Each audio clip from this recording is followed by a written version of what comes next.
안녕하세요. 키친랩 수업을 담당하게 된 국립부산과학관 원세린 강사입니다.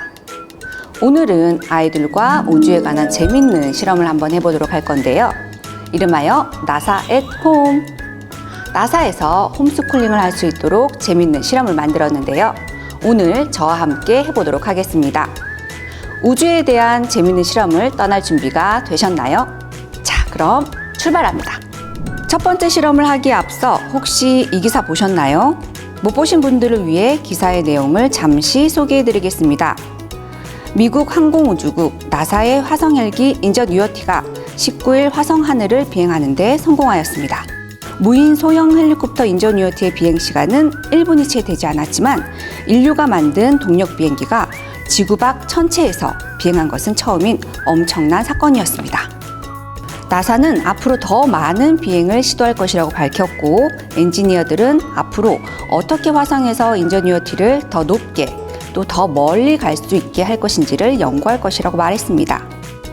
1903년 라이트 형제가 인류 최초로 지구에서 동력 비행에 성공한 후 지구 밖에서는 최초로 성공한 역사적인 순간이 아니었나 싶은데요. 인저뉴어티의 성공을 기원하며 1903년 당시 사용된 플라이어 1호기의 조각을 인저뉴어티에 부착하기도 했다고 합니다.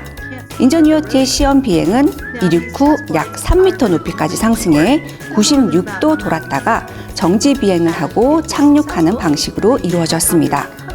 이륙부터 착륙까지 약 40초간 비행했다고 합니다. 화성 대기에서 헬기를 띄우는 일은 쉽지 않습니다. 화성 대기의 밀도는 지구의 1%, 즉 100분의 1에 불과하기 때문입니다. 헬기는 날개 주변으로 공기가 빠르게 흘러가야 공중으로 기체를 띄울 수 있는 양력을 만드는데, 화성 대기에서는 공기의 힘으로 양력을 만들어내기 너무 어렵기 때문입니다. 이에 나사 과학자들은 인저뉴어티를 매우 가볍게 만들고 날개의 회전 속도를 높여 한계를 극복했습니다.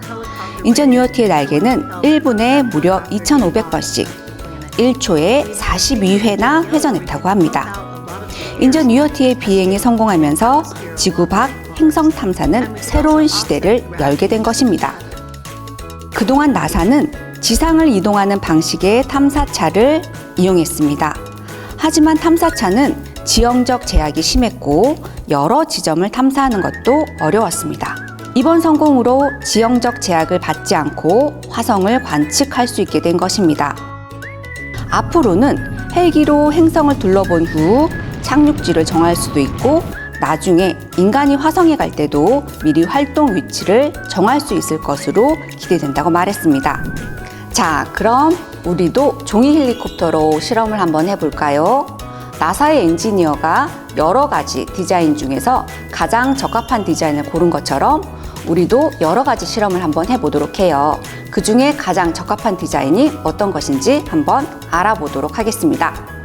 준비물이 필요합니다. 가위, 도안, 긴 리본, 테이프. 도안은 활동지를 출력하시면 됩니다. 같이 만들어 볼까요? 자, 실선은 자르는 선이고 점선은 접는 선입니다. A와 B는 반대로 접어주세요. 나머지 부분은 뒤로 접어주세요. 마지막엔 헬리콥터의 무게중심을 잡아줄 부분을 뒤로 접어주면 됩니다. 다 접었다면 성능을 한번 실험해 볼까요? 날개를 더 빠르게 혹은 더 느리게 하려면 어떻게 하면 좋을지 생각해 볼 수 있도록 해주세요. 그럼 우리가 생각한 게 맞는지 실험을 통해서 확인해 보세요. 가족끼리 어떤 디자인의 프로펠러가 더 많은 회전수를 내었는지 대회를 열어봐도 좋을 것 같습니다. 회전수를 측정하기 어려우시다면 핸드폰의 슬로우 모션이라든지 아니면 저희가 아까 보여드렸던 리본의 꼬인 수를 측정하셔도 좋습니다. 두 번째 실험입니다. 달의 표면을 멀리서 보면 마치 토끼가 떡방아를 찢는 것처럼 보여서 우리는 예로부터 달에는 옥토끼가 살고 있다고 했는데요. 그럼 달의 울퉁불퉁한 크레이터, 즉 달의 움푹 파인 구덩이 모양은 어떻게 해서 만들어진 것일까요? 두 번째 실험은 크레이터를 만들어 보고 달의 모양들은 어떻게 만들어졌을지, 또 오래전 달에는 어떤 일이 있었던 것인지 생각해보는 실험을 해보도록 하겠습니다. 준비물이 필요합니다. 넓은 쟁반, 밀가루, 쿠키 구울 때 쓰는 작은 스프링클, 코코아 가루, 채, 여러 가지 크기의 구슬이나 돌멩이. 먼저 밀가루를 3cm 두께로 골고루 쟁반에 깔아주세요.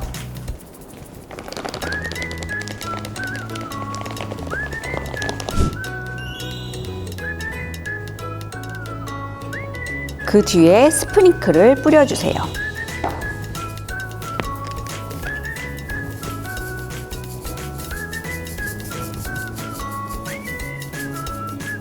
그리고 달의 레골리스, 즉 달 표면의 먼지를 나타내줄 코코아 가루를 고운 체에 올려서 골고루 덮습니다.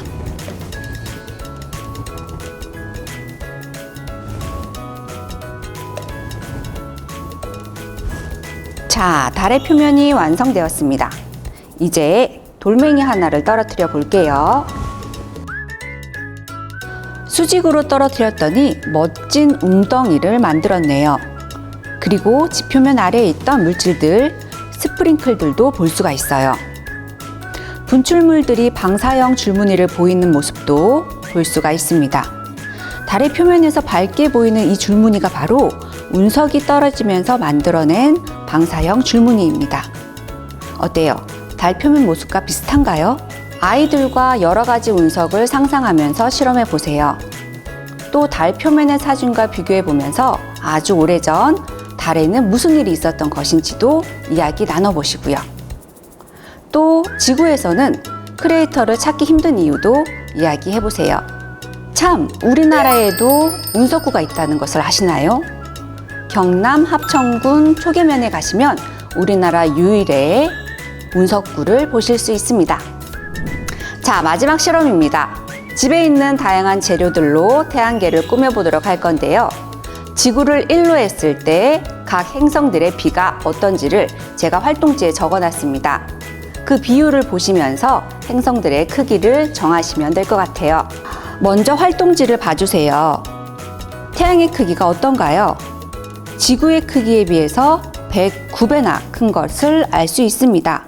우리가 만들 때 109배나 크게 만들기 힘들기 때문에 태양은 좀 줄여서 표현하도록 하겠습니다. 자, 만들어 볼까요?